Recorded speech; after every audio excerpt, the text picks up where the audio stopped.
Muy buenos días, son las 9 en punto de la mañana de este martes 4 de febrero del año 2025.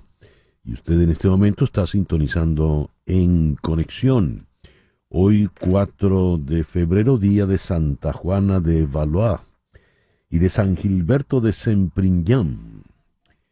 En el calendario astrológico nos dicen que tenemos a la luna creciente en Tauro, luna de prosperidad, luna de estabilidad, luna de abundancia, luna de llenuras. Es muy buena para sembrar y podar plantas, para cortarse el cabello, para que le crezca sano y abundante. Claro, dicho por mí no tiene mucho sentido, pero en fin. Luna creciente en Tauro, sol en Acuario, este martes 4 de febrero del 2025. El 4 de febrero de 1789, George Washington fue elegido por unanimidad como el primer presidente de los Estados Unidos por el Colegio Electoral. Y el 4 de febrero de 1945 se inició la conferencia de Yalta en Crimea. Allí se reunieron Churchill, Stalin y Roosevelt, ya muy quebrantado de salud. Y la idea era tomar decisiones para desmilitarizar a Alemania. Y allí es donde ellos toman la decisión de partir a Alemania, el territorio de la Alemania que ya estaba a punto de rendirse, ya estaba prácticamente derrotada. Y se repartieron entre la Unión Soviética, Estados Unidos, la Gran Bretaña y Francia. Allí comenzó la Guerra Fría y terminó levantándose el famoso muro de Berlín, que cayó en 1990. El 4 de febrero de 1992, intento de golpe de Estado liderado por el teniente coronel de paracaidistas Hugo Rafael Chávez Frías contra Carlos Andrés Pérez. La idea era asesinar al presidente constitucional Carlos Andrés Pérez. El 4 de febrero del 2004, hace 21 años, dice aquí, él firma subcontrato como profesional con el Barcelona Fútbol Club. Lionel Messi, como era menor de edad, apenas tenía 13 años, lo firma por él su padre, y lo firma en una servilleta. Esa servilleta fue subastada el año pasado por $965,000. Y el 4 de febrero del 2004, ese mismo día, Mark Zuckerberg junto a otros estudiantes de la Universidad de Harvard fundan la red social Facebook. El programa que hemos preparado para el día de hoy lo vamos a iniciar en Washington con Moisés Naim. Con Naim vamos a hablar sobre las relaciones de la administración Trump y Venezuela a raíz de los últimos acontecimientos. Siguiendo, en Madrid está en este momento Leopoldo Martínez Nucete. Con él vamos a conversar sobre lo que implica desmantelar la agencia USAID o USAID. Luego conversaremos con Sebastiana Barraez. Petro y Maduro versus el ELN. Gustavo Petro anunció operaciones militares conjuntas contra el ELN en compañía de Maduro. Las operaciones están enfocadas contra la guerrilla del narcotráfico en la región del Catatumbo. Curioso esto porque el ELN ha vivido amparado y protegido por la Revolución Bolivariana.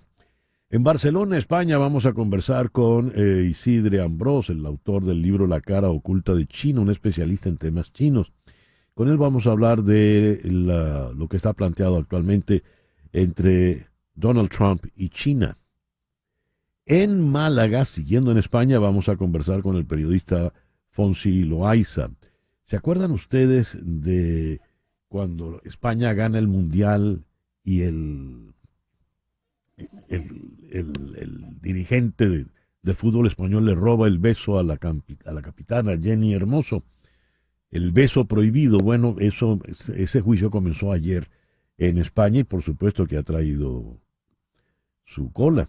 Y vamos a recibir a Jorge Luis Chacín, el cantautor zuliano, quien se va a presentar en el Adrienne Arsht Center. Chacín, contento y en vivo. El foro de hoy: ¿puede la inteligencia artificial reemplazar a los terapeutas humanos? Si está reemplazando a todo, ¿por qué no también a los terapeutas? Lo vamos a abordar con los psicólogos Mariana González Velázquez en Santiago de Chile y Javier Martínez Rodríguez en Guayaquil. Ese es el programa que hemos preparado para este 4 de febrero del 2025. El editorial con César Miguel Rondón. 33 años ya de aquella aciaga madrugada, cuando en un país estable y próspero, a un individuo desesperado por tener poder, inescrupuloso y respetuoso de las leyes de la Constitución, engañó a un grupo de soldados y los trajo a la ciudad de Caracas para, en primer lugar, atacar la Casona y, en segundo lugar, atacar el Palacio de Miraflores. La idea, se supo y quedaron las evidencias, era asesinar a Carlos Andrés Pérez, tumbar su gobierno. Esa misma madrugada, el teniente coronel se rinde, es el único que no logra sus objetivos y cae preso. Y a partir de allí empieza toda una suerte de nebulosa entre los venezolanos. En el Congreso esa tarde, en el Senado, David Morales Bello pidió la muerte para los golpistas, lo que ocasionó su muerte política. Y de alguna forma Rafael Caldera no los condenó, les reivindicó. Un pueblo con hambre merece libertad, y eso significó su renacer político. En los carnavales que siguieron en aquel mes de febrero, 33 años atrás, a los niños los disfrazaron de chavecitos. Había una gran euforia. Un pueblo se dejó encandilar y 33 años después estamos como estamos, con casi un tercio de la población viviendo fuera, sometidos a ataques xenófobos, sometidos a improperios, a situaciones de todo tenor. Ahora en Estados Unidos terminamos siendo todos integrantes del Tren de Aragua. Imagínese usted. En el país la vida se hace cada vez más difícil. Es un país que perdió su bono demográfico, es un país que ha perdido cualquier cantidad de grandes oportunidades, un país que se ha visto condenado al atraso. Y todo porque se dejó encandilar por un narcisista que le llenó la cabeza de pajaritos. Llegó amenazando a medio mundo. Recuerden que en su campaña electoral dijo que le iba a freír la cabeza a los adecos. ¿Por qué las masas se obnubilan, se dejan encandilar por estos seres fanfarrones? Es un misterio curioso, ¿no? Pero es lo que tenemos por delante. ¿Aprenderemos alguna vez? ¿Aprendió el pueblo venezolano la terrible elección de hace 33 años? Ojalá que sí. Pero miren todo lo que nos ha costado salir de ello y que nos sigue costando. Otros pueblos podrán aprender del caso venezolano, no pareciera, porque nadie aprende en cabeza ajena. Pero seguimos viendo cómo, pues, muchos pueblos se dejan encandilar y son llevados, pues, mansamente al barranco. Qué difícil es subir de ese barranco. 9:09 de la mañana, Capicúa. Vamos a hacer una pequeña pausa y ya regresamos con las noticias más importantes del día de hoy. Continuamos en breve con César Miguel Rondón en Conexión por Éxitos 107.1 FM.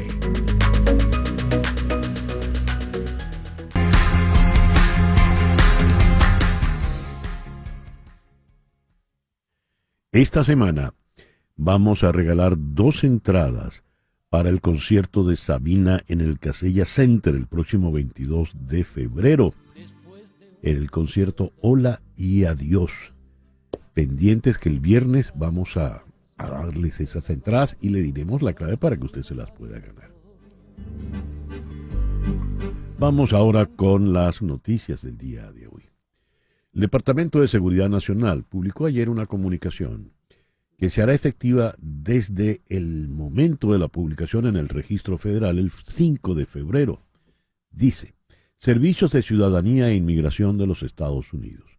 Terminación de la designación de Venezuela para el estatus de protección temporal el 3 de octubre de 2023. Agencia Servicios de Ciudadanía e Inmigración de los Estados Unidos. Notificación. El 3 de octubre de 2023, Venezuela fue designada nuevamente para el estatus de protección temporal, TPS, con base en la determinación de que existían condiciones extraordinarias y temporales en ese país que impedían el regreso seguro de los ciudadanos venezolanos y que permitir que dichos ciudadanos venezolanos permanezcan temporalmente en los Estados Unidos no es contrario al interés nacional de los Estados Unidos. La designación de Venezuela para el TPS de 2023 expirará el 2 de abril del 2025.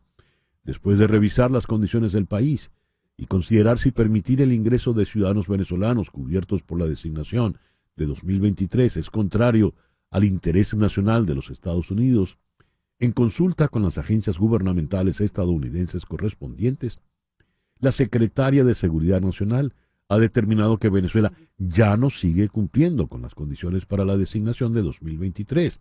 En particular, la Secretaria ha determinado que es contrario al interés nacional permitir que los ciudadanos venezolanos cubiertos permanezcan temporalmente en los Estados Unidos. Por lo tanto, la Secretaria está terminando la designación de Venezuela para el TPS de 2023. Fin de la cita. Una vez publicado en el Registro Federal el 5 de febrero, la terminación es efectiva a partir del 5 de abril. Escuchen ahora esto porque es importante. La organización de Venezuelan American in the United States y distintas organizaciones de activismo hispano están haciendo circular una carta para que los venezolanos residentes o ciudadanos americanos podamos enviar a los representantes de nuestro distrito y nuestro estado, donde se explica lo siguiente de la carta. Cito: las condiciones actuales en Venezuela están bien documentadas por el gobierno de Estados Unidos y las organizaciones internacionales.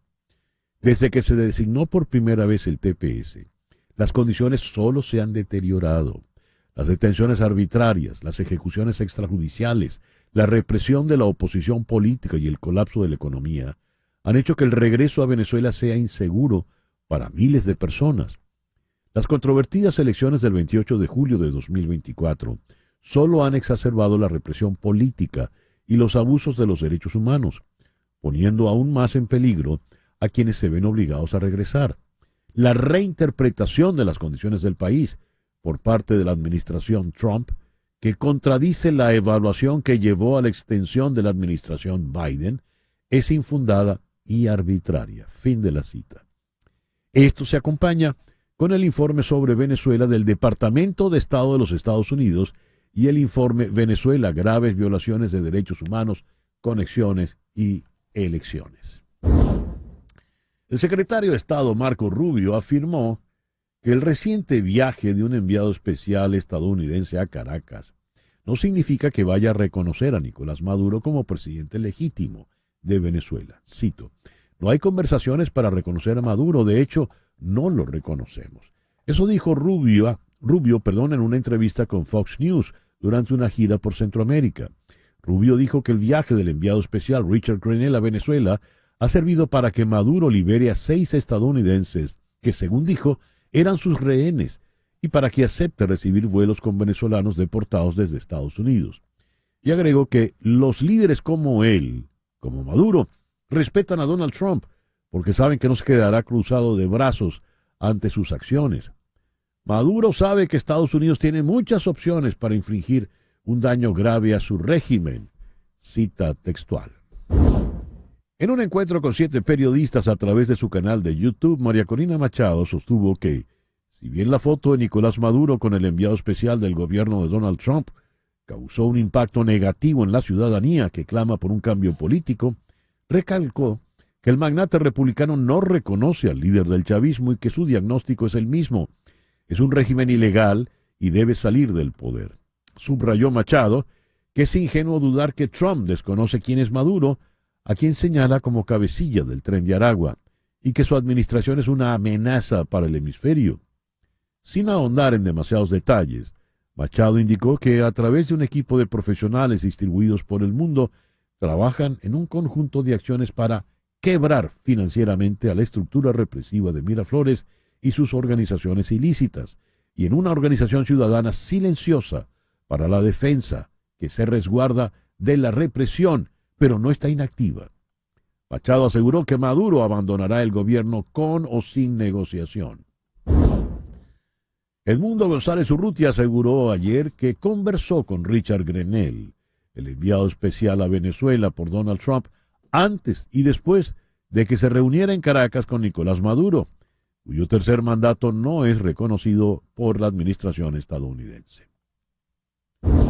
El secretario de Estado Marco Rubio anunció que ha sido designado como director interino de la Agencia para el Desarrollo Internacional, USAID, hasta ahora una agencia independiente, mientras crecen los rumores de que Donald Trump podría cerrarla. El compromiso de México de enviar 10,000 militares a la frontera con Estados Unidos, según Washington, para detener el flujo de fentanilo y los migrantes ilegales, desactivó por un mes la incipiente guerra arancelaria entre ambos países después de un fin de semana convulso. La conversación con la presidenta Sheinbaum fue muy amistosa, según describió Donald Trump en su red Truth Social. Cito: acordamos suspender de inmediato los aranceles anticipados por un periodo de un mes. Mantendremos negociaciones encabezadas por el secretario de Estado, Marco Rubio, el secretario del Tesoro, Scott Bessent, y el secretario de Comercio, Howard Lutnick, así como por representantes de alto nivel de México, en un intento por alcanzar un acuerdo. Fin de la cita.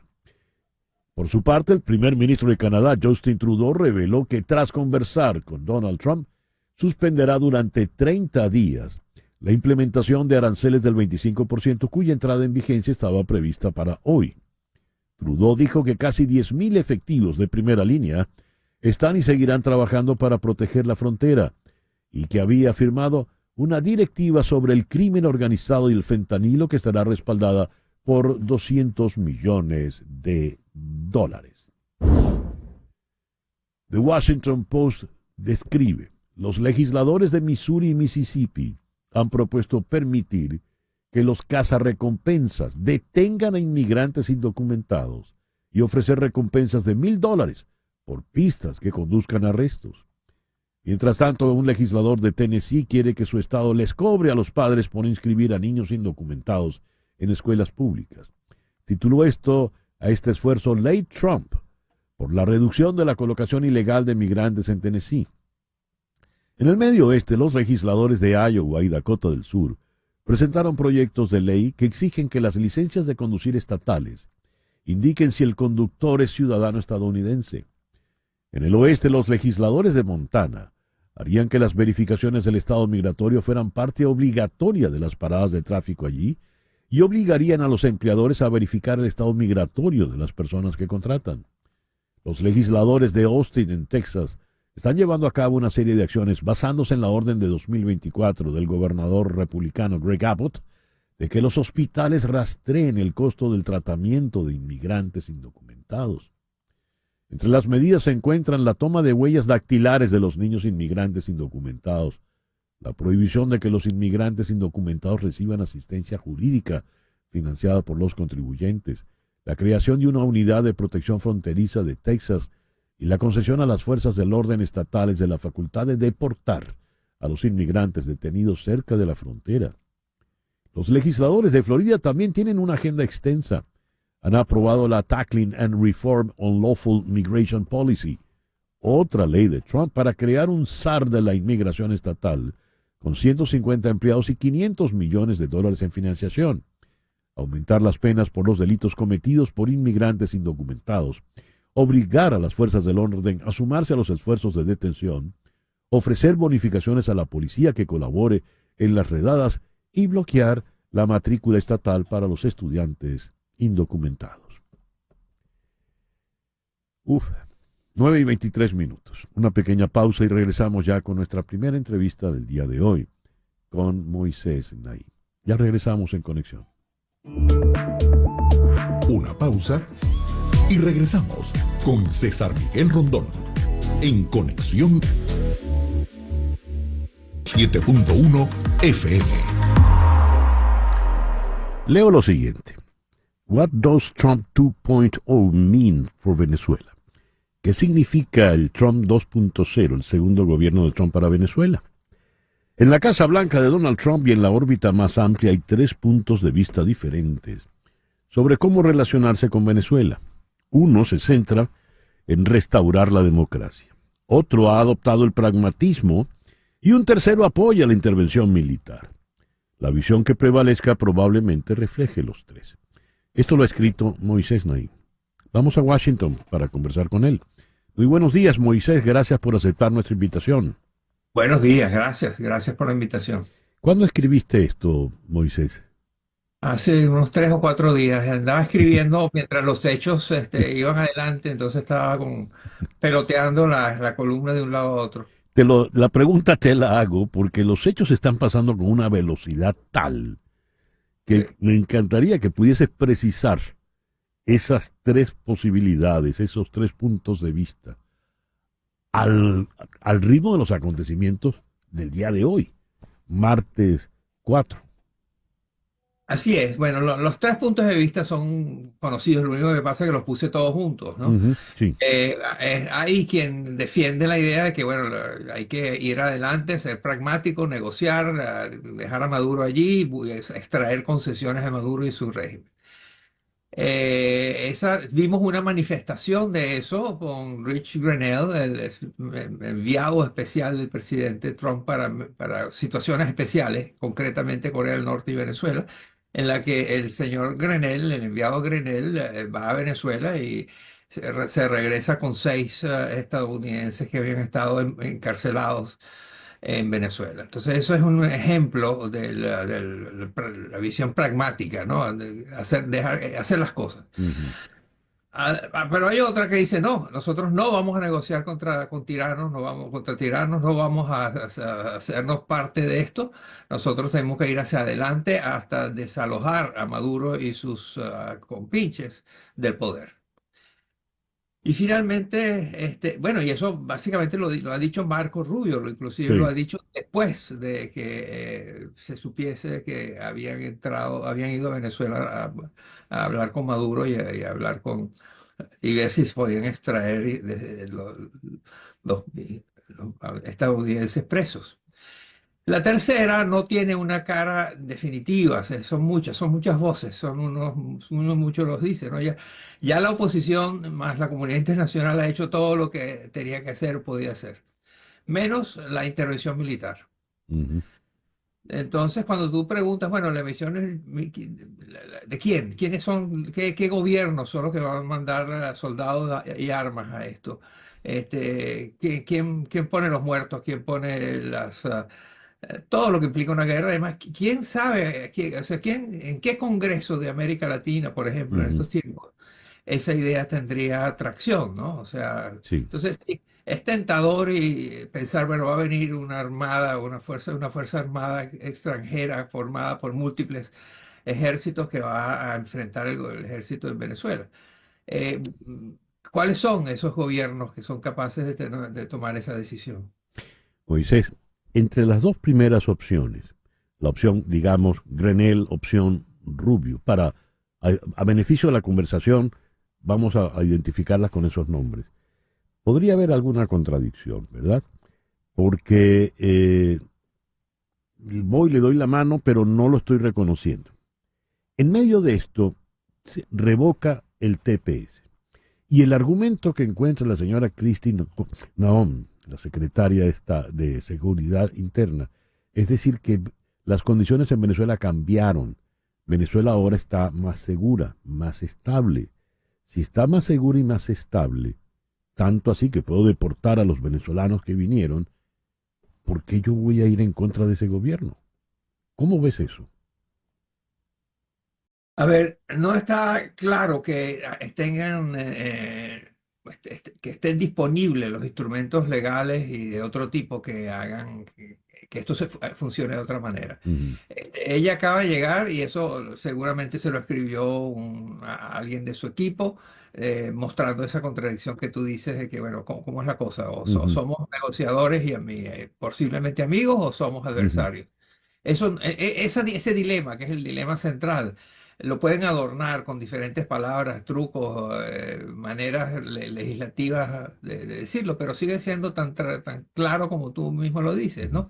O eres pragmático o defiendes los derechos humanos y las violaciones que se hacen de los derechos humanos, o esperas que venga algún gobierno extranjero, un ejército extranjero o con conjunto de extranjeros Ujú. que vengan a atacar a Venezuela para derrocar a Maduro. El propósito de la columna era mostrar cómo esas tres cosas Sí. van a estar con nosotros por un tiempo, Ujú, van a variar, etcétera. Y por supuesto que Grenell va a decir cosas que se parecen a las que dice Rubio, y Rubio ujú. ya las dijo cosas que se parecen a las que Sí. dice Grenell o Trump. Así que estos tres pilares, digamos, de diferentes perspectivas van a estar con nosotros un tiempo, ¿no?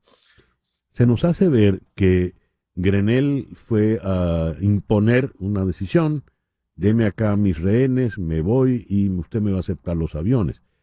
Y tal como se ha vendido, pareciera que muy obsecuentemente Maduro le dijo, ¿cómo no? Pregunto, ¿no es ingenuo pensar eso? Maduro no pidió nada a cambio en esa situación, en esa conversación, en ese estrechón de manos con el señor Grenell. ¿Cómo lo ves? Y de hecho hay un tercer enviado especial del presidente para América Latina, Ujú. quien Clever Carone. Ujú, exactamente, que ha dicho claramente que esa transacción, ahí no hubo ninguna transacción, él lo llamó, no hay quid pro quo, o sea, ujú. yo te doy algo, tú me das algo a cambio de transaccional. El señor fue específico en decir que eso no era así, que simplemente fueron a hablar y de paso se trajeron a los rehenes. Ellos los llaman rehenes, los que tenían presos, Ujú. que claramente muchos de ellos eran inocentes, simplemente cayeron en las garras de la dictadura, ¿no? Sí, quiero agregar a esto un tercer elemento que me interesa mucho tu opinión, Moisés. Ayer habla María Corina Machado y ante una pregunta de un periodista ella dice que habló con el señor Granel antes y después y con altos funcionarios de la administración, antes y después de la visita a Miraflores. Eh, ¿Qué podemos deducir de esa afirmación de María Corina Machado? Lo que yo puedo deducir es que tiene razón, ella es verdad, ella no habló, ella habló directamente antes de la ida y del regreso, estuvo totalmente informada por el gobierno de los Estados Unidos y sus agencias. Entonces, la premisa de la que ella parte de esa declaración que tú leíste son correctas, son ciertas, eso pasó Mm. como ella. De manera tal de que ella y González Urrutia, que también dijo algo parecido, siguen siendo a efectos de la estrategia global. Y cuando digo global, estoy pensando exclusivamente en el escritorio del señor Trump, sigue siendo apoyar la salida de Maduro. Por ahora sí, no hemos oído nada en contra de eso. O sea, lo Ujú, único que sabemos es que uno de los altos funcionarios que reporta directamente al presidente, fue a otro país y rescató a unos rehenes que estaban en Venezuela en ese momento, unos rehenes estadounidenses. ujú. Esos son los hechos. Eso está cambiando a una velocidad tal como tú lo Sí. indicas, una velocidad bárbara. Este mismo programa mañana va a poder ser muy diferente dependiendo de lo que pase hoy, o Ujú. simplemente llega a un status quo donde ellos están tan ocupados haciendo tantas cosas que no tienen el ancho de banda, por así llamarlo, para atender Ujú. también lo de Venezuela. Tienen en estos momentos crisis en varios otros países importantes y no está claro quién está a cargo. Mientras tanto, como sabemos, Marcos Rubio está en una gira por Centroamérica y el Caribe. Has puesto el punto has dado en el clavo exactamente con la última observación. El presidente Trump no tiene 15 días en la oficina oval y ha causado ya una suerte de terremoto tal que uno no sabe muy bien a qué atenerse, ¿no?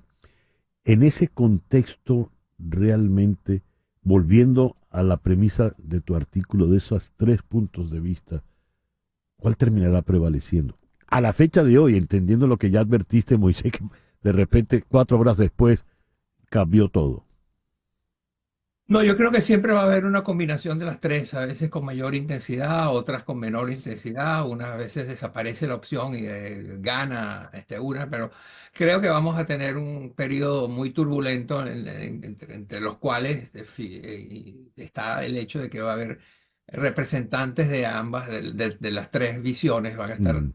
por ahí todo el tiempo subiendo y bajando. Moisés, muchas gracias por estos minutos en la mañana de hoy. Gracias a ti, siempre un placer conversar contigo. Muchas Hasta gracias. luego. Moisés Naim, desde la ciudad de Washington. Una pequeña pausa y ya regresamos. En un momento regresamos con César Miguel Rondón en Conexión por Éxitos 107.1 FM. César Miguel Rondón, la voz que cuenta la historia mientras ocurre, está en Conexión por Éxitos 107.1 FM. De las acciones más importantes y que se ha llevado más tiempo en los medios radioeléctricos, en las redes sociales y en la prensa escrita, tiene que ver con la eventual eliminación de la USAID, la Agencia de Estados Unidos para la Ayuda Internacional. ¿Qué implica desmantelar USAID, cerrarla? En primer lugar, ¿qué implica haberle quitado autonomía y llevarla al redil de la Secretaría de Estado? Vamos a abordar esto con Leopoldo Martínez Nucete, quien ha estado muy involucrado en estos asuntos y conoce muy bien lo que es la burocracia de Washington. Leopoldo, muy buenos días. Muchas gracias por atendernos.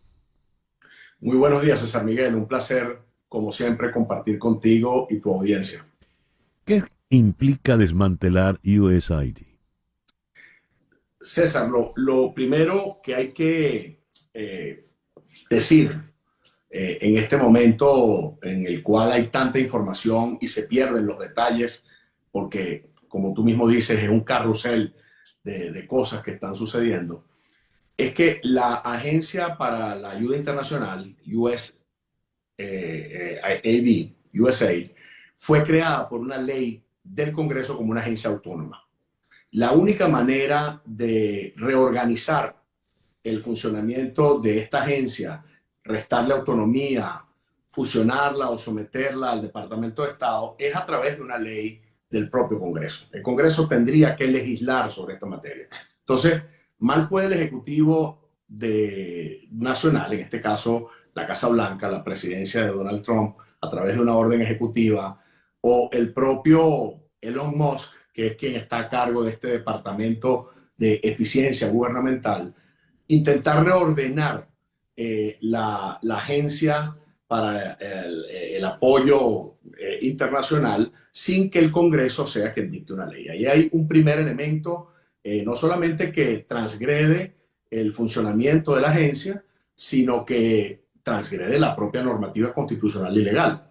Luego, ¿qué hace USAID? USAID, César Miguel, por mandato legal, se ocupa de otorgar fondos para proyectos de asistencia internacional que van desde desastres naturales, situaciones sanitarias, problemas con refugiados o migrantes a lo largo y ancho del planeta, pero también invierte con la sociedad civil, organizaciones no gubernamentales, en proyectos que son estratégicos para los intereses de seguridad nacional de los Estados Unidos. Entonces, una de las primeras cosas que está sucediendo aquí como consecuencia de este proceso de reorganización es que la administración Trump, por orden ejecutiva, suspendió por 90 días la administración y ejecución de todos los programas que el Congreso de los Estados Unidos autorizó y apropió recursos fiscales para que fuesen desembolsados en este ejercicio fiscal. Entonces, allí hay, César Miguel, una primera gravísima implicación para la seguridad nacional de los Estados Unidos. Muchos de estos proyectos, te pongo un ejemplo que es relevante para nosotros y para la audiencia que nos escucha, porque sé que hay muchísimos venezolanos entre tus participantes en este programa. En el caso de Venezuela, USAID ha venido apoyando el tema de la migración venezolana a lo largo de todo el recorrido que tienen los migrantes caminando por el continente, ha venido apoyando también problemas de orden humanitario y sanitario a través de organizaciones no gubernamentales de gran credibilidad internacional en el país. Y también ha apoyado muchísimas organizaciones y proyectos que tienen que ver con el periodismo investigativo, el periodismo ciudadano, la sociedad civil. O sea, una buena parte de la resiliencia de la sociedad civil venezolana frente al autoritarismo ha encontrado apoyo en USAID. Lo mismo sucede perdón que te interrumpa, esas son las ONGs precisamente que quiere eliminar Diosdado Cabello, ¿no? Claro, y por eso debemos ser muy prudentes porque no queremos darle herramientas al gobierno para perseguir a personas en nuestro país.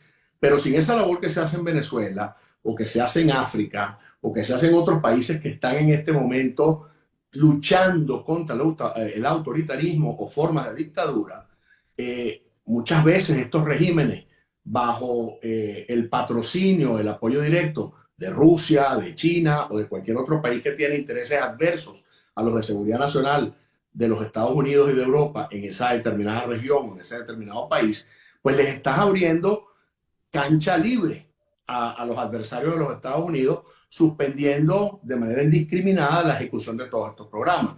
Pero también estás afectando a familias en África que están allí asistidas en distintos programas humanitarios, sí, que van desde lo alimentario hasta la salud, o en Venezuela o en otras partes del planeta. Leopoldo, el señor Marco Rubio, asumiendo el discurso del señor Trump y también del señor Elon Musk, dice, cada dólar que gastamos, cada programa que financiamos y cada política que aplicamos debe justificarse con la respuesta a 3 preguntas sencillas. 3 preguntas para que siga funcionando una agencia determinada de USAID.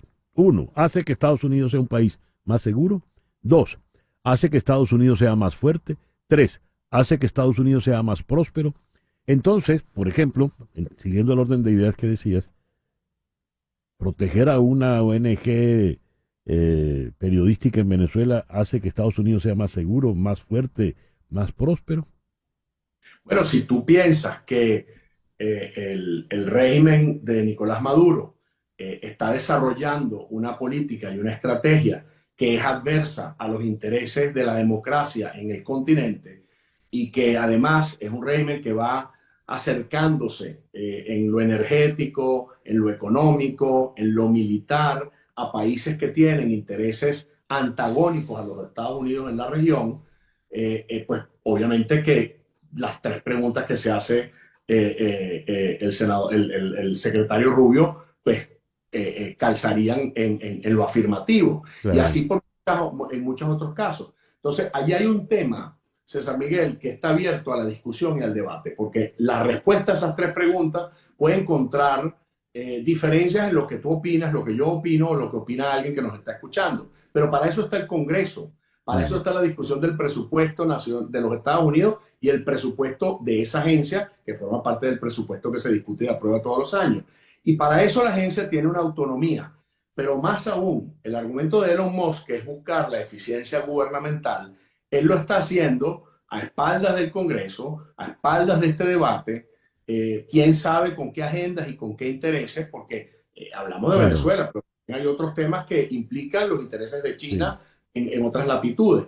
Y esto está ocurriendo, César Miguel, de una forma arbitraria, de una forma ejecutiva, que no pasa por ninguno de estos debates que son necesarios y que además estas agencias tienen, César Miguel, al igual que todos los departamentos del Ejecutivo en los Estados Unidos, los llamados inspectores generales, que son contralores autónomos que cumplen esa función y con quien habría que trabajar en este sentido.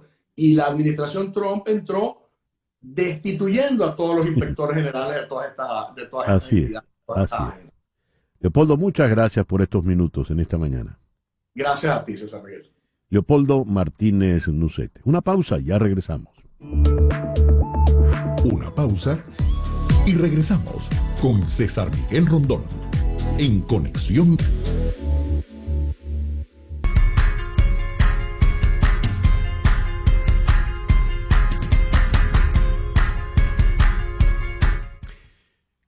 Gustavo Petro, presidente de Colombia, ha anunciado una operación militar conjunta con Venezuela para combatir al ELN en la región del Catatumbo.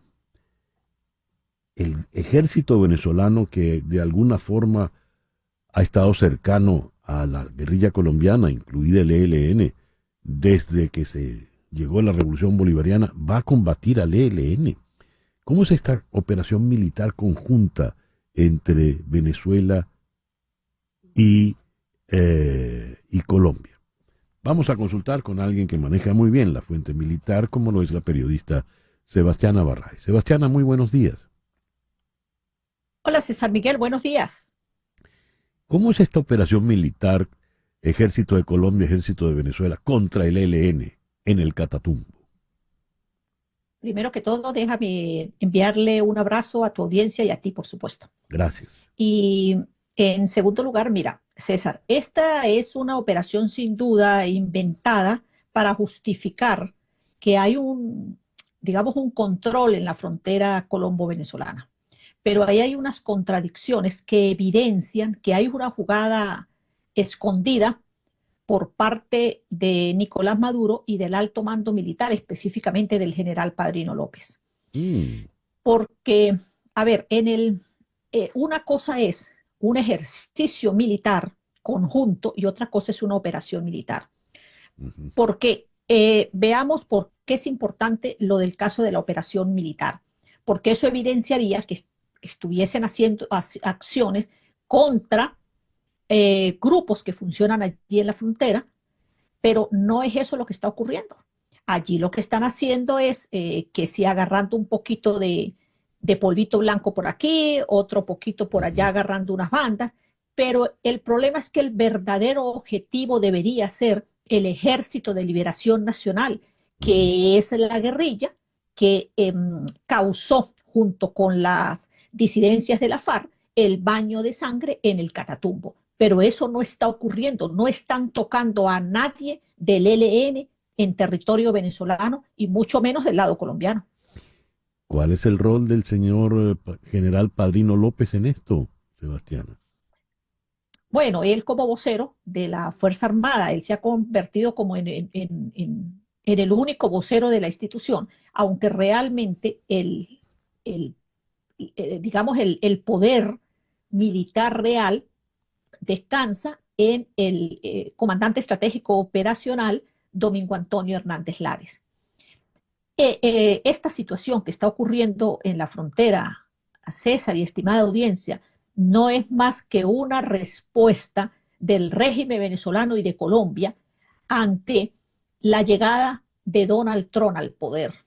Y sobre todo porque está actuando Donald Trump como sin mucha diplomacia y no le importa a la hora de la verdad las acciones que pueda aplicar. Por eso es que está señalando, por eso es que Estados Unidos señaló a Nicolás Maduro, a Diosdado Cabello y al general Padrino López como objeto de recompensa por razones de tipo del narcotráfico.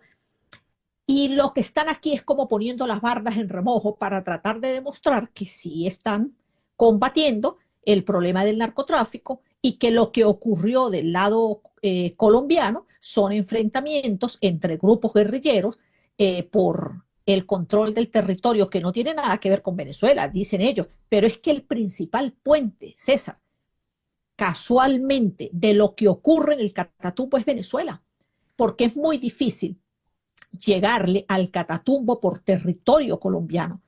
Lo más sencillito es pasar del Catatumbo venezolano al Catatumbo colombiano a través allí de una línea fronteriza que hay apenas un río que pasar y ya se está ahí del otro lado. Esa es la vía más fácil y más segura para pasar entre Colombia y Venezuela, tanto para la guerrilla como para los grupos del narcotráfico.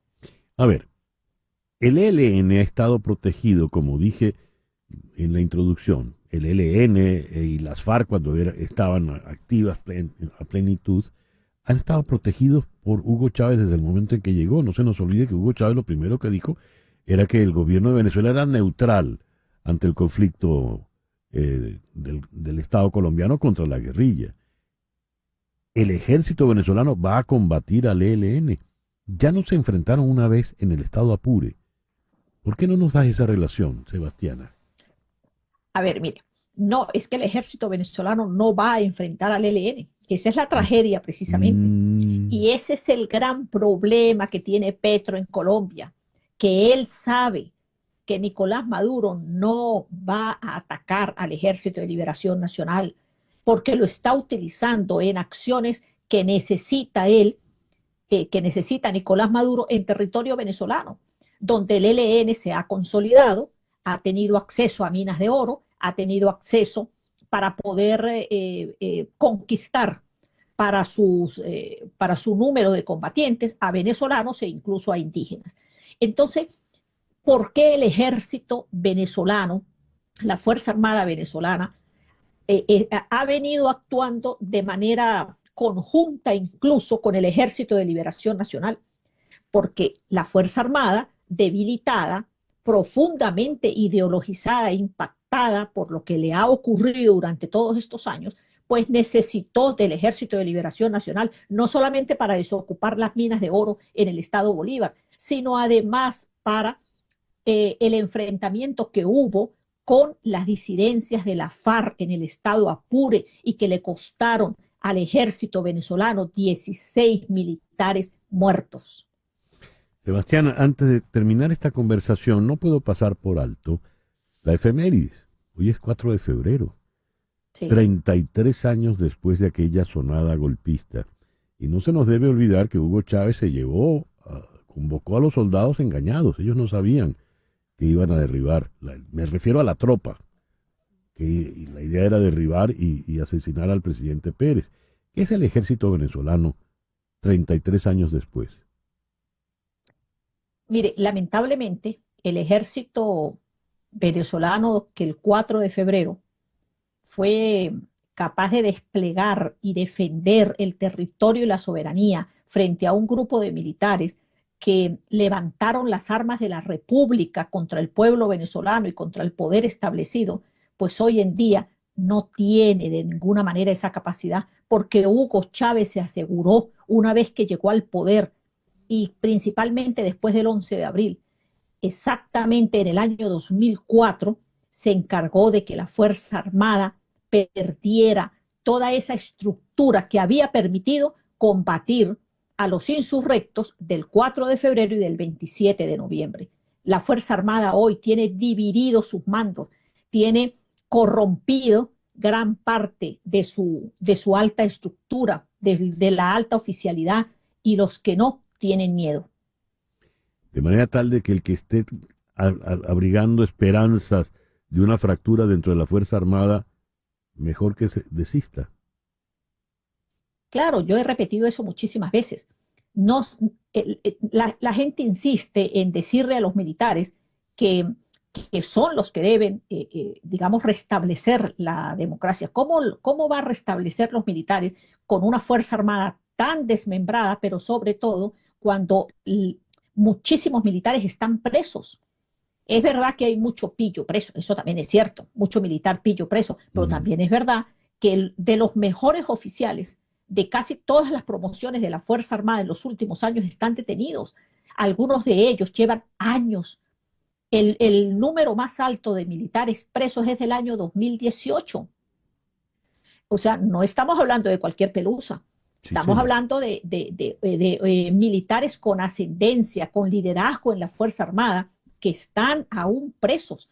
Muchos de ellos realmente en condiciones de violación absoluta de sus derechos. Y esa Fuerza Armada, además, ese grupo de la Fuerza Armada que está preso, le envía un mensaje brutal al resto de la institución, porque les dicen, si ustedes no se pliegan, pues decididamente van a terminar igual que nosotros. Es decir, ellos no lo dicen, digo que ese es el mensaje que envían. Evidente. Evidente. Claro. Sebastiana, muchas gracias por estos minutos. A ti, mi querido César, y a tu audiencia. Muchas gracias. Sebastiana Barraez. Hacemos una pequeña pausa y al regreso venimos con nuestro foro de hoy. ¿Podrá la inteligencia artificial que está sustituyendo tantas actividades humanas sustituir también a los terapeutas? Ya regresamos en Conexión. Continuamos en breve con César Miguel Rondón en Conexión por Éxitos 107.1 FM.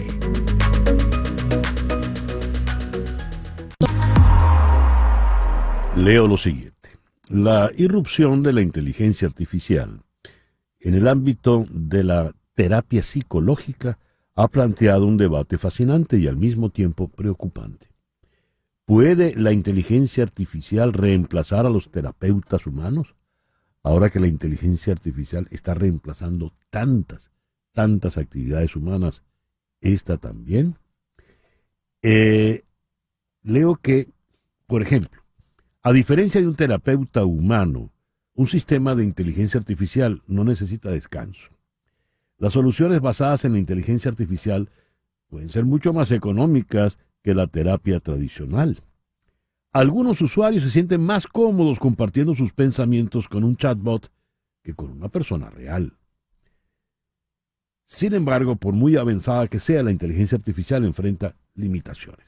Pero estos puntos a favor de la inteligencia artificial de entrada pueden lucir atractivos.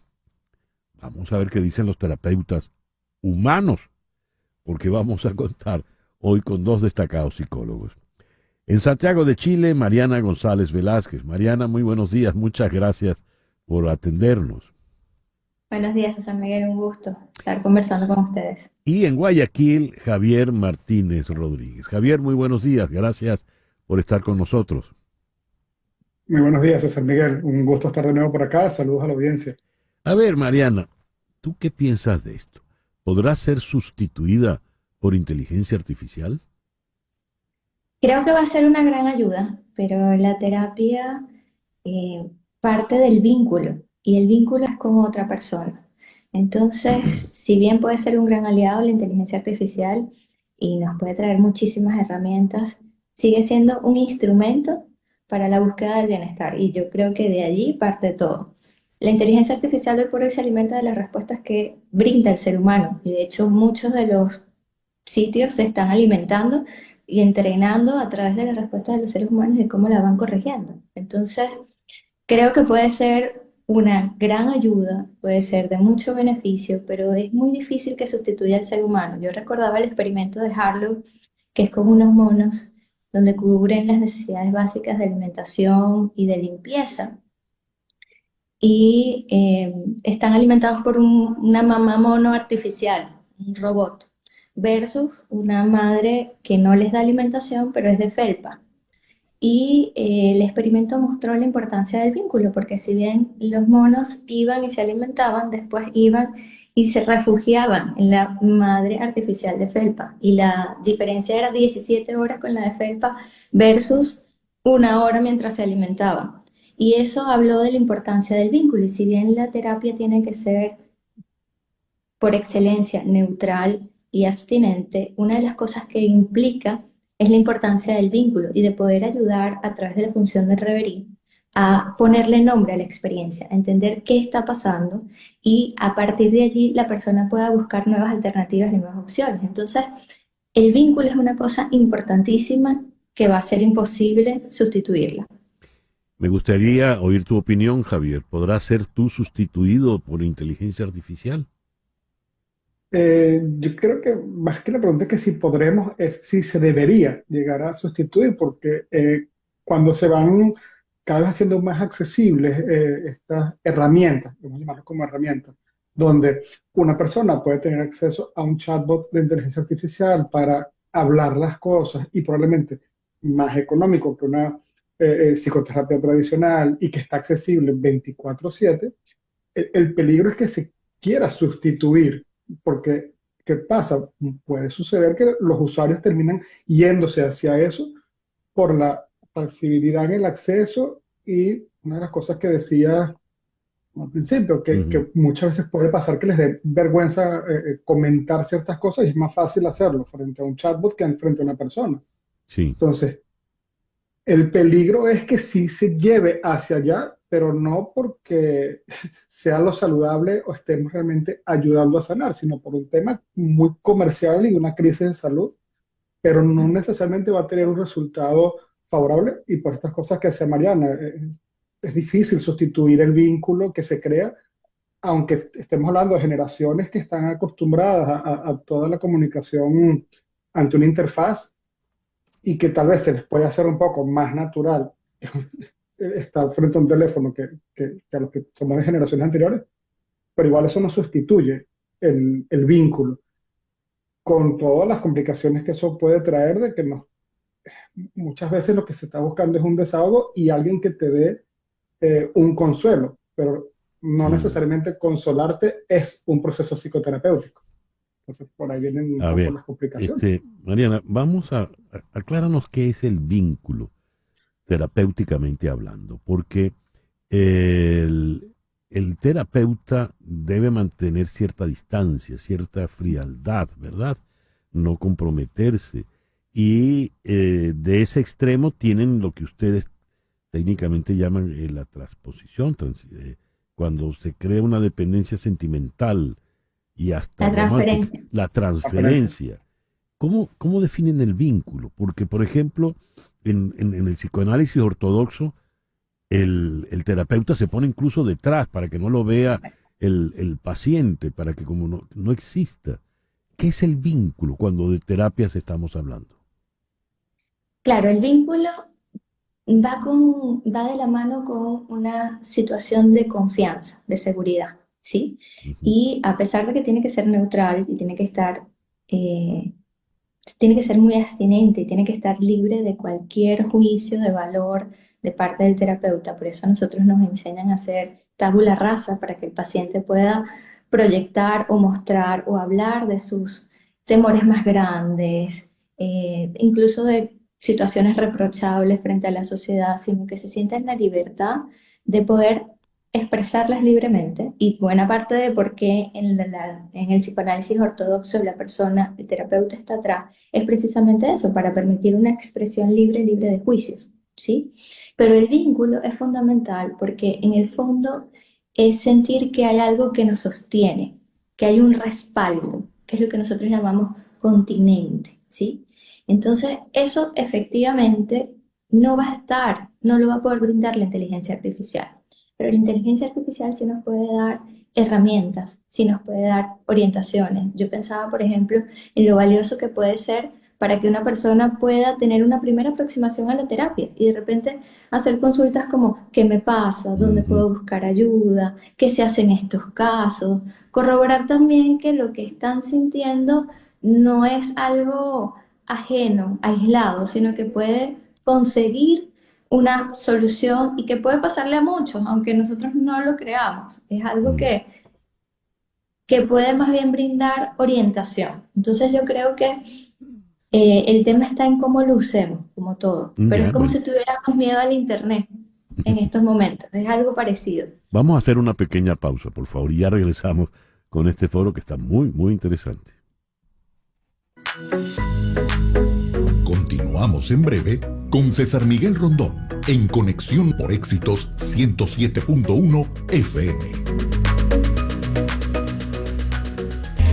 César Miguel Rondón está en Conexión por Éxitos 107.1 FM.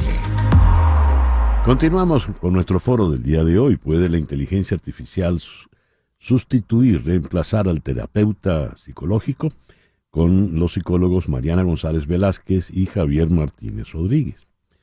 Javier, esto es para ti. Dijiste, no debería ser, pero la inteligencia artificial está arrasando en muchas áreas donde no debería estar metida.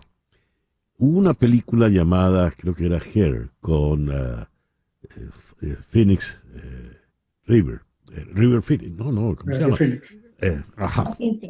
Joaquín Phoenix, donde él se enamora de una robot que tiene en su teléfono y ahí crea una dependencia total. ¿No podrá ocurrir eso si yo tengo una terapeuta que es inteligencia artificial?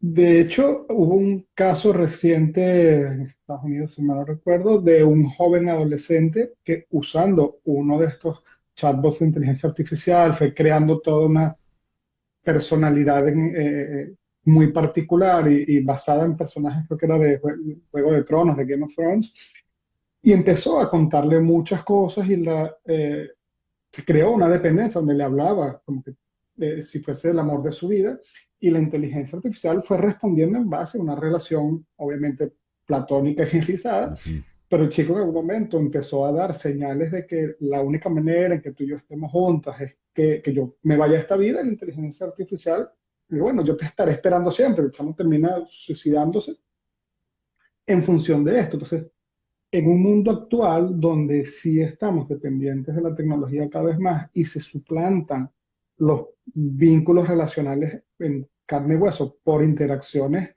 eh, digamos, a través de la tecnología, es muy probable que se llegue a desarrollar esas dependencias, sobre todo si estos chatbots de inteligencia artificial lo que están buscando es el engagement y que la persona se sienta validada, se sienta comprendida, pero no elaboran un proceso psicológico y no abordan la dependencia, pero lo que hacen es tener al usuario enganchado de alguna manera. Mm. Entonces, sí se puede retroalimentar mucho en los ciclos de dependencia importantes, ¿Y cómo sobre se todo que no es una evitaría eso? accesibilidad constante. ¿Y cómo se evitaría eso, Javier? Bueno, una de las cosas principales y que tiene que ver con este tema, pero con el lugar de la tecnología en nuestras vidas, es no suplantar toda la vida física presencial por lo online. O sea, cada vez más, mientras más nos refugiamos solo en lo online, perdemos la capacidad de vínculo personal presencial. Entonces, con los jóvenes, cuando buscamos que hagan actividades con sus pares y amigos en persona y no sea solo a través de un teléfono o de un videojuego en la computadora, cuando buscamos espacios donde hay socialización en persona, estamos reforzando eso. Y Mm. segundo, tenemos que cuidar mucho el uso que se le da a estas tecnologías, cuando que tú puedes usarlo para averiguar algunas cosas, para descartar algunas patologías, y de hecho son los usos que pueden ser más útiles al principio, pero eso no suplanta la psicoterapia. Entonces, buscar siempre el vínculo presencial con otra persona es lo fundamental, no olvidarnos de eso. Mariana, me gustaría oír tu opinión, sobre todo con ese ejemplo tan dramático que nos dio Javier, ese caso del muchacho. Mariana. Allí a mí lo que me llama mucho la atención es que estas búsquedas son siempre como en espejo, buscando a otro que sea igual a mí o a otro que me complemente o a otro que haga lo que yo quiero y lo que yo espero, que es un poco también lo que pasaba en la película de Joaquín Phoenix y Hers, porque quería alguien que lo entendiera perfectamente, que le dijera prácticamente lo que quería oír, que lo complementara como él quería, y un poco quizás es lo que pasa en este adolescente, y ahí lo que hay que trabajar muchísimo es en desarrollar herramientas que le permitan lidiar con la socialización, con los encuentros gratos e ingratos, porque la socialización también implica que el otro va a ser diferente, que no va a responder siempre lo que yo quiero y que incluso en algunos momentos puede más bien herirme y yo cómo protegerme frente a eso, cómo lidiar con eso.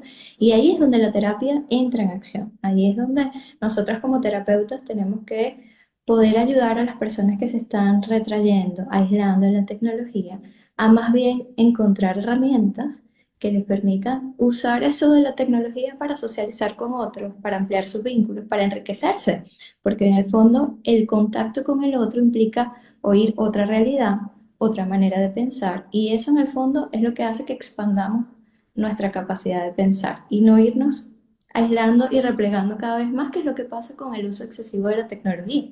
Fíjate, entre las características que leí en la introducción de este foro, estaba que a lo mejor el paciente se siente más confiado, más seguro, se abre más ante una máquina, ante un robot, una inteligencia artificial, que ante un ser humano de verdad. En tu caso, en tu experiencia clínica, Mariana, ¿puedes detectar que el paciente no está abriéndose como debería? ¿Cómo funciona eso? Sí, uno lo puede ver, por En otras ejemplo, palabras, con... perdón, en otras palabras, lo que estoy preguntando es, ¿de qué manera tú puedes hacer algo que no puede hacer la inteligencia artificial? Oh, bueno, creo que de nuevo el vínculo es algo que la inteligencia artificial no nos va a poder dar. Eh, Y con los pacientes sí, uno nota cuando el paciente está reticente, cuando no quiere pues exponerse y uno se lo hace saber. Y me ha pasado con pacientes y digo, mira, yo siento que tú estás muy interesado en esto, pero te cuesta abrirte por temor quizás a que yo te juzgue o temor a que lo que has hecho o lo que piensas nos pueda parecer vergonzoso, aterrador, descabellado, y allí la persona entiende que es un sitio seguro donde puede hablar de estas cosas y bajan las defensas y podemos empezar a trabajar lo que realmente hay que trabajar, porque ir al psicólogo solamente para marcar un check no sirve, es un proceso en el que hay que Mm. comprometerse mutuamente, tanto paciente como terapeuta, para poder ver resultados. ¿Y cómo haces eso? ¿Cómo lo logras? Mostrándole, mira, siento que estás viniendo para acá, pero no, no te estás abriendo completamente, no Y eso no estamos lo va a pudiendo hacer ver. la inteligencia artificial. Allí la inteligencia artificial creo que se va a quedar corta, porque la intuición es algo que no tiene la inteligencia artificial, es algo que traemos los seres humanos. Intuición, qué elemento tan interesante acabas de imponer. A manera de conclusión, ¿qué nos dices entonces, Javier? Bueno, que si bien es verdad que la tecnología cada vez ocupa un lugar más grande en nuestra vida actual, tenemos que estar muy atentos a los cuestionamientos éticos que representa el lugar de la tecnología y que el hecho de que algo pueda hacerse no quiere decir que deba hacerse. Es Ujú. decir, la tecnología no debe suplantar a las conexiones humanas, no debe suplantar a la necesidad de conectarnos con el otro. Y hay muchos escenarios, como puede ser la psicoterapia, donde es un riesgo que empecemos a elegir por una cuestión de accesibilidad y digamos, a toda hora y de bajo costo, opciones que nos desvinculan más todavía. Entonces, eh, creo que la reflexión final para mí tiene que ver mucho con eso, que estemos muy atentos al lugar que les permitimos ocupar a la tecnología en nuestra vida y que no suplante elementos humanos, básicamente. En tu experiencia clínica con adolescentes, ¿hay mucha dependencia a esa tecnología? Sí, de hecho, es una de las cosas que más se habla y es que cada vez, mientras más se depende de la tecnología, más dificultades hay en las habilidades sociales. Y Mm, una de las cosas que no hace la inteligencia artificial es entender a veces, digamos, la simbología de lo que no se dice. Entonces, cuando no se habla de algo, también es importante. Con los chicos pueden estar buscando todo el tiempo la comodidad y hay que hablar de lo incómodo también. Así evidente. que con los adolescentes pasa mucho, es quedarse ahí. Muchas gracias por esta interesante conversación en la mañana de hoy. Javier Martínez Rodríguez en Guayaquil. Gracias, Javier. Y en Santiago Muchas de Chile, gracias. la psicóloga Mariana González Velázquez. Mariana, muchísimas gracias. Un gusto. 10:25 de la mañana. Les hablo ahora de María Trina Burgos. María Trina es una abogada de inmigración venezolana. Ella está autorizada, licenciada para ejercer la abogacía de inmigración en los 50 estados de la Unión y también en Puerto Rico. Para que permanezcas de forma legal en los Estados Unidos, llámala. Llámala que te va a brindar la mejor asesoría posible. El teléfono en su oficina es el 305-468-0044. 305-468-0044. María Trina tiene más de 25 años de experiencia trabajando temas migratorios aquí en los Estados Unidos.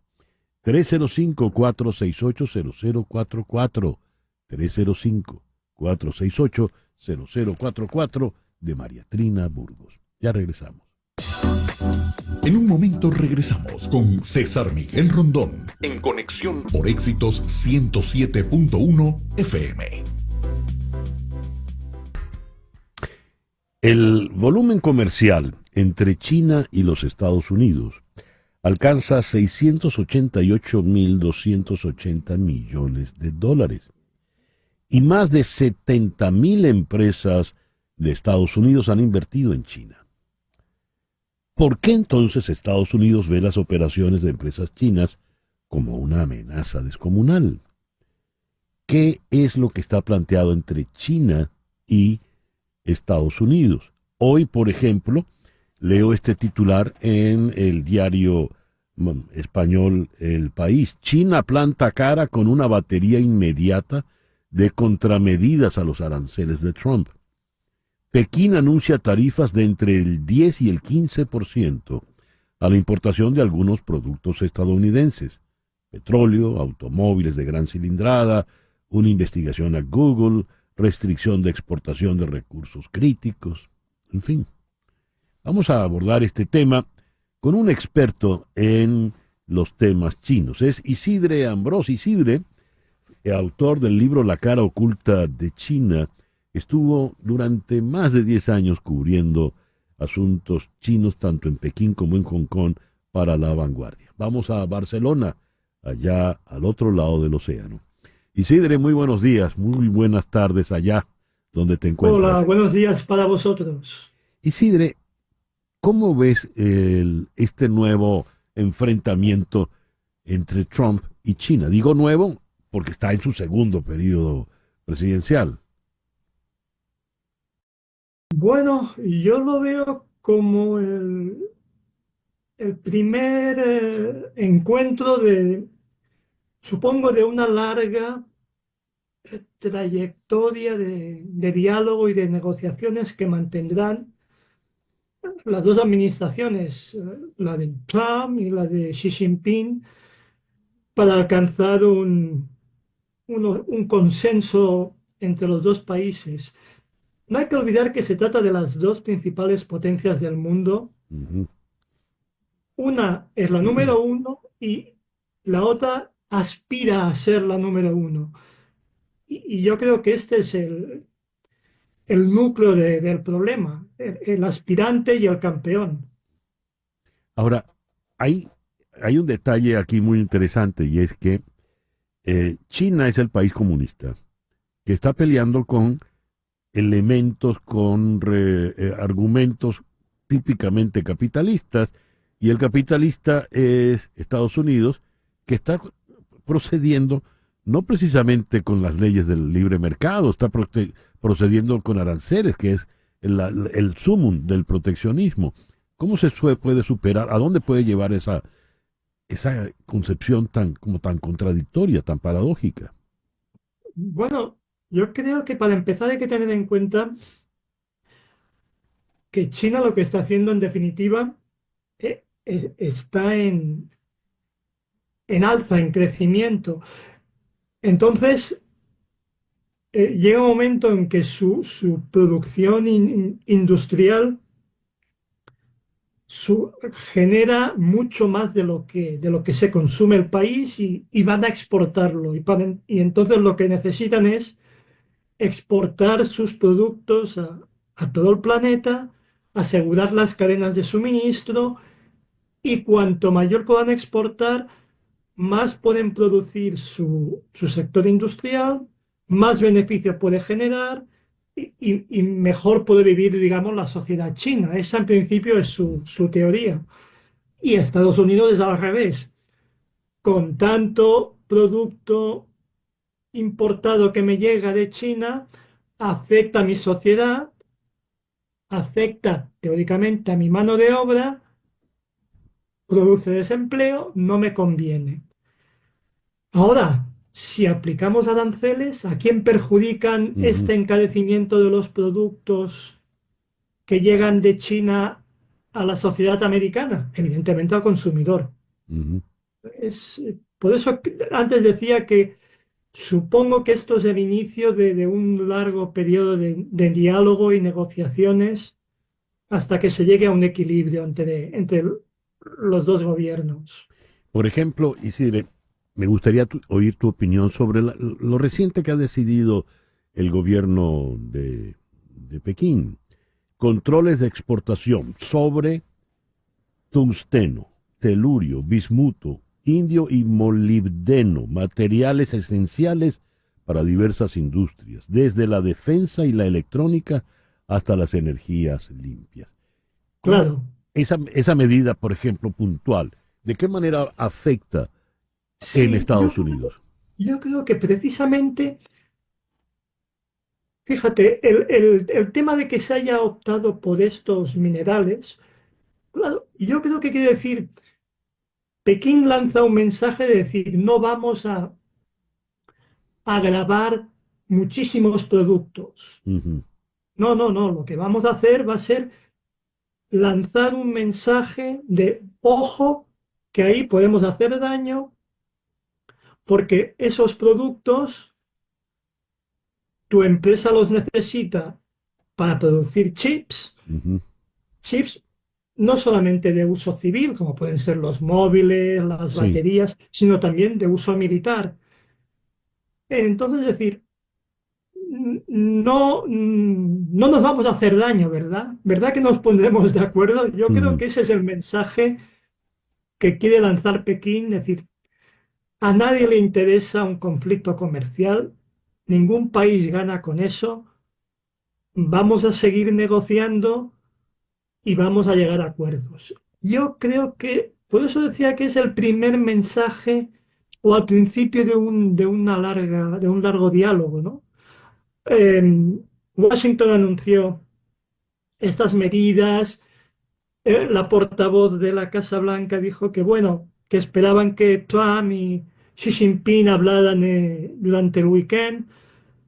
Y entonces yo creo que Pekín ha respondido con lo mismo, porque además ha puesto precisamente el deadline para poner en marcha esas medidas el martes que viene, o sea, justo después del weekend, para Ujú. dar tiempo a Ya. unas negociaciones. ¿Podrá ocurrir como pasó con México y Canadá, que estaba corriendo una suerte de mes de gracia? Uf, aquí, aquí es mucho más complicado, porque claro, con Canadá y México son países fronterizos con Estados Unidos. Ujú. Y en principio, el acuerdo al que se ha llegado se refiere al reforzamiento de las fronteras. Entonces, claro, con China, me imagino que China quiere otros acuerdos en la negociación, no, no pueden ser fronterizos. Ujú. Puede ser medidas que afecten al sector tecnológico, posiblemente. TikTok, por Claro, ejemplo. claro, claro. Bien. Isidre, muchísimas gracias por estos minutos en el programa de hoy. A vosotros. Isidre Ambrós es un experto en los asuntos chinos, vivió más de una década allá en China y es autor del libro La cara oculta de China. Una pequeña pausa y ya regresamos en conexión. Vamos ahora a España, donde en el día de ayer ha comenzado el juicio por el llamado beso prohibido. Vamos, el beso que le robó el señor Luis Rubiales a la futbolista Jenny Hermoso cuando ganaron el famoso Mundial del año 2023. Vamos a la ciudad de Málaga. Allí está el periodista Fonsi Loaiza. Fonsi, muy buenos días, muy buenas tardes allá al otro lado del océano. Hola, ¿qué tal? Un placer estar contigo. ¿Cómo resultó esa primera sesión donde se escuchó el testimonio de Jenny Hermoso? Bueno, pues se les vio bastante convincente. Además, yo creo que no solo es una lucha que está dando Jennifer Hermoso, sino que han dado todas las jugadoras y todas sus compañeras, porque en este mundo capitalista nos dicen que tenemos que hacer nuestras luchas de forma individual, pero ellas dieron un ejemplo de que la lucha siempre es colectiva y todas ellas dijeron se acabó y todas ellas unidas se unieron a Jennifer Hermoso y además que ya venían durante mucho tiempo denunciando las tropelías de Luis Rubiales. El beso no consentido ya fue la punta del iceberg, pero es que estas jugadoras de la Mm. selección llevaban muchísimo tiempo reclamando mejoras, reclamando que estaban sufriendo todo tipo de barbaridades y mientras la prensa en la nación española, decía la prensa de Marca y otros diarios de la prensa deportiva, señalaban a las jugadoras cuando pues incluso hubo jugadoras de la selección que no fueron a ese mundial, que renunciaron a la posibilidad de, en su mejor momento de su carrera deportiva, renunciar a un mundial para no estar al lado de Luis Rubiales, ¿no? Que eso fue algo de una muestra de entereza, de dignidad, como Mapi León, una de las mejores centrales del mundo, como puede ser Claudia Pina, una de las mejores centrocampistas del mundo, Patrick Guijarro también, 3 futbolistas enormes que decidieron no acudir a ese mundial para no estar con el machismo de Luis Rubiales y de toda esta Federación Española. Es decir, que esto viene de largo y no fue Sí. solo ese beso no consentido, pero todas y todos en España pues están pues diciendo que cómo se había permitido toda esa mafia en la corrupción en el fútbol español. Fonsi, no entendí. ¿La prensa, por ejemplo, Marca, apadrinaba esos hechos o... Sí, sí, total. La prensa española llamó a las jugadoras de la selección española cuando se negaron a acudir a la convocatoria, las llamaron chantajistas. Hicieron una portada en el diario Marca diciendo que estas futbolistas que estaban pidiendo mejoras, que estaban diciendo que necesitaban apoyo y demás, pues fueron llamadas chantajistas en una portada lamentable del diario Marca. La prensa española, cuando ocurrió el beso no consentido, incluso hubo algunos casos de la COPE, como Juanma Castaño, en La Sexta, que incluso decían que era todo por el momento, que era algo festivo, ¿no? Y quisieron quitarle importancia. Tuvo que ser la prensa internacional, la lucha de las jugadoras, la que al final pues hizo que se cargaran a ese machista que era Luis Rubiales, toda esa federación con Jorge Vilda y con todos los que estaban apoyando, incluso el propio seleccionador actual que ha sido campeón de Europa masculino, pues estuvo aplaudiendo a Luis Rubiales después de que ocurrieran esos actos, ¿no? Y algo lamentable también, a pesar de toda esa gloria que han conseguido los jugadores de la selección de fútbol masculina y que son espectaculares, pero es verdad que los capitanes, por ejemplo, no dieron apoyo a sus compañeras como Álvaro Morata o Dani Carvajal, decidieron no apoyarlas a las jugadoras y las dejaron de lado, ¿no? Yo creo que muestra, por un lado, la lucha colectiva de esas jugadoras, Sí. mientras estos millonarios prematuros, como pueden ser Álvaro Morata, Dani Carvajal, se lavaron las manos y no se posicionaron donde debían, que era con la Esto- defensa de la jugadora. Esto va mucho más allá, Fonsi, por lo que estás contando. Esto debería ser provocar una reflexión densa dentro de la sociedad española. ¿Cómo ha reaccionado la sociedad española? Porque lo que se está discutiendo es esa misoginia, ese machismo ancestral. ¿Cómo ha reaccionado la sociedad?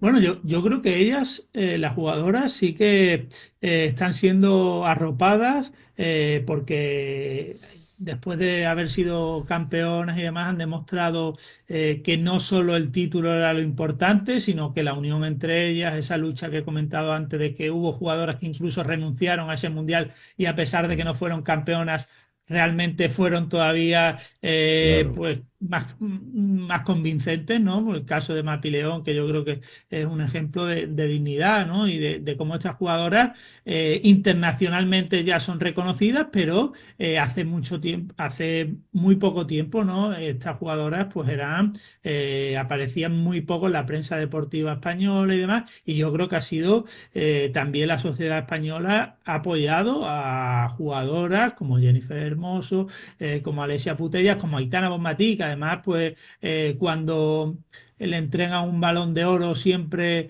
dice voy a apoyar a los migrantes, quiero hablar en mi idioma que es también el catalán, ¿no? Y yo creo que sí que se han mostrado que son pues un ejemplo para las niñas, ¿no? Y las Sí. niñas van a tener unas referentes que yo creo que hacía falta que se tuviera este tipo de referentes que tienen unos valores diferentes y unos principios que no son tan mercantiles como pueden ser en el mundo tan masculino, tan masculinizado y del mundo del fútbol, ¿no? Que yo creo que de todo ese mundo también provienen los Rubiales. No olvidemos que él Sí, también evidente. fue futbolista de la primera división, del Levante y demás, y que yo creo que habría que terminar de una vez por todas con todo ese machismo que va también de la mano de una corrupción y una mafia que existe en la corrupción del mundo del fútbol, en la Mm. cúpula de todos los clubes también, ¿no? Que lo estamos ¿Cuándo, viendo con los cuándo ha equipos de de, fútbol. ha de concluir el juicio y qué puede pasarle a Rubiales? ¿Qué puede esperar él?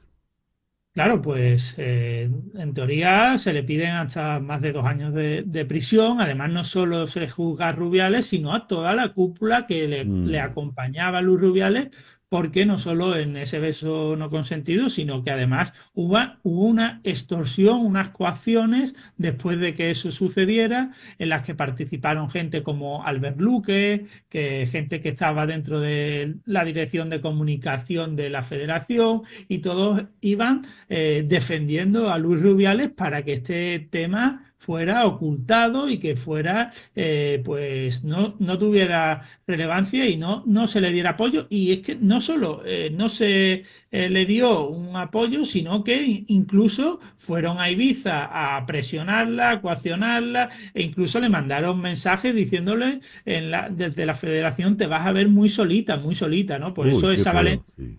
esa valentía que tuvo también Jennifer Hermoso por todas esas coacciones, y veremos también declarar a sus compañeras que la van a apoyar, y también pues hemos visto como el propio seleccionador de la masculina también ha tenido que ver en Ya. ese proceso, porque fue uno de los que aplaudió, no olvidemos, aplaudió a Luis Rubiales Mm. después de lo que le hizo a Jennifer Hermoso, y por eso ha tenido que declarar como testigo.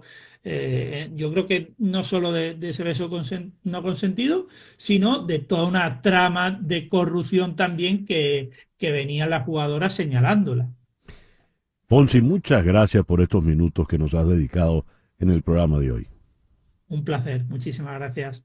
Fonsi Loaiza, desde Málaga, ya en España, leo la declaración de Jennifer. Me cogió la cabeza con efusividad, sin yo poder responder en ningún momento.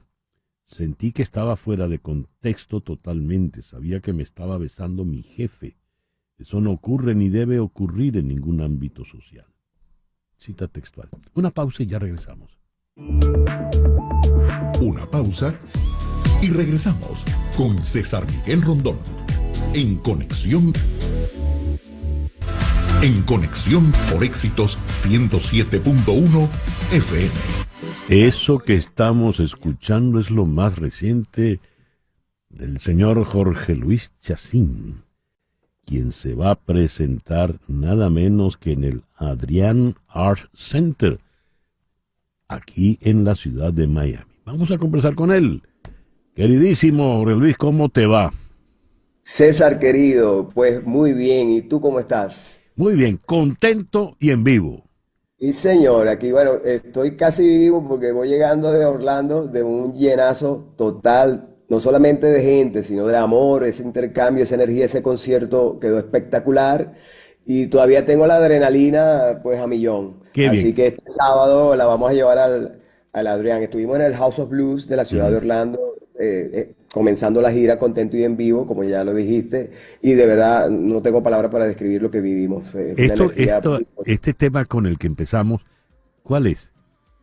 Ese tema se llama Tan Bonita y Sin Novio, y es Ajá. un tema que no ha salido, pero la presión, nosotros hicimos un pequeño teaser que salió para las redes sociales anunciando que este 7 de febrero va a salir. Pues Ujú. resulta que con ese pedacito de canción un montón de personas, sobre todo mujeres, se han puesto a casi que a viralizarlo de una manera y lo han recibido muy bien porque resulta que es un poema, originalmente era un poema de mi amigo Lalo Yaja que se viralizó y que se llama Tan Bonita y Sin Novio.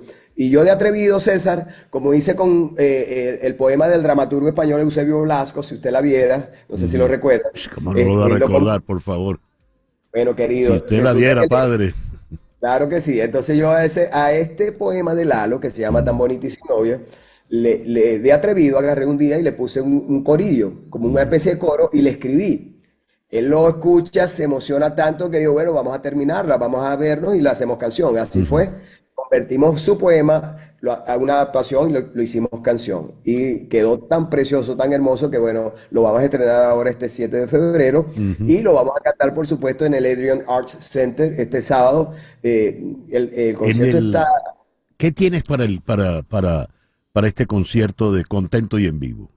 No, bueno, mira, además de muchas sorpresas, tengo una banda increíble de 8 músicos A1, super top. Me traje a músico, el pianista de Ricardo Montaner, al percusionista de Franco De Vita, a los metales de Ricky Martin. O sea, la banda es A1 Plus. Y además, bueno, tenemos un show completamente renovado, rediseñado con luces, videos, es algo totalmente inédito, donde adornamos todo mi repertorio musical de una manera visual muy bonita. Entonces es diferente, aunque ya han escuchado esas canciones, cuando las van a ver de otra forma, bueno, es algo espectacular. Además que ya quería aprovechar para agradecer a toda esa gente que se ha dado cita, pues que ya el teatro está así a punto de reventar. ¡Qué maravilla! Sí, gracias a Dios, ya pronto podemos cantar ese Sold Out. Muy bien. Bueno, invita a nuestros oyentes para cantar el Sold Out, Jorge Luis. Claro que sí. Bueno, este próximo sábado en el Adrian Arts Center, es 8 de febrero, pues los invito a mi concierto, nuestro concierto, porque cuando estamos juntos, pues el público y nosotros nos convertimos en uno y hacemos una noche inolvidable. Y además, a las 12 de la noche, si todavía estamos ahí, es mi cumpleaños. ¡Opa! O sea que vamos a estar, claro que sí, vamos a hacer el after party, a celebrar la vida, los amigos y por supuesto la buena música. Así y mi es. cumpleaños. Acuariano el joven. Así es, bueno. Muy bien. Jorge Luis, ahí estaremos contigo y te deseamos pues el mayor de los éxitos, que seguro lo Gracias, tendrás. querido, allá te espero y la vas a pasar muy bien, te lo prometo. Seguro que sí. Jorge Luis Chacín, Contento y en Vivo en el Adrian Arts Center este próximo sábado. Y nos vamos pues por el día de hoy. Deja a Jorge Luis allí al fondo, ¿no?